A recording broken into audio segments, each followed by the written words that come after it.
നമ്മൾ question number 12 അല്ലേ. ഈ ക്വസ്റ്റ്യൻ നമുക്ക് നോക്കിയാൽ നമ്മളെ തെർമോഡൈനാമിക്സ് എന്ന് പറയുന്ന ലെസൺ എന്നുള്ള ഒരു ക്വസ്റ്റ്യൻ ആണത് അല്ലേ. Choose a correct statement for process A and B shown in the figure.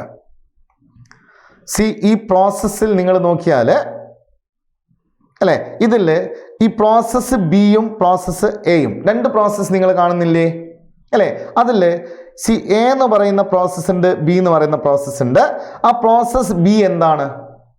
Process B adiabatic ആണ്, പ്രോസസ്സ് എ ഐസോതെർമൽ ആണ്. ശരിയല്ലേ? അപ്പോൾ ഇവിടെ പ്രോസസ്സ് ബി അഡയബാറ്റിക് ആണെന്നും പ്രോസസ്സ് എ ഐസോതെർമൽ ആണെന്നും നിങ്ങൾ ഐഡന്റിഫൈ ചെയ്ത് കഴിഞ്ഞു. റൈറ്റ്. അങ്ങനെയാണെങ്കിൽ ഓരോരോ ഓപ്ഷൻ നോക്ക്. P V raise to gamma equal to constant for process B. Correct അല്ലേ?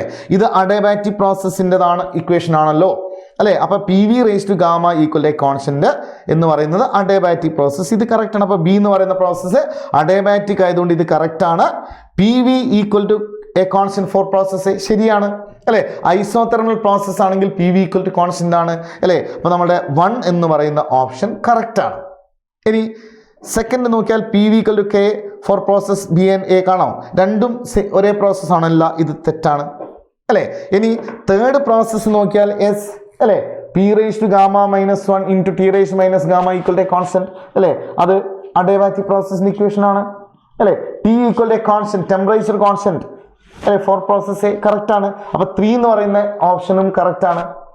ഇനി ഡി നോക്കാം. T raise to gamma by P raise to gamma -1 equal to constant for process A എന്നാണ് പറഞ്ഞിരിക്കുന്നത് അല്ലേ. ഇത് എന്തിന് ഇക്വേഷൻ? പ്രോസസ് എ എന്താണ്? Isothermal അല്ലേ. ഐസോതെർമൽ ആണ് ഏതാ equation? P V equal to constant എന്നാണ്. ശരിയല്ലേ? അപ്പോൾ 4th ഓപ്ഷനും തെറ്റാണ്. അപ്പോൾ ഏതൊക്കെ കറക്റ്റ് വരുന്നുണ്ട്? ഓപ്ഷൻ 1ഉം 3ഉം കറക്റ്റ് വരുന്നുണ്ട്.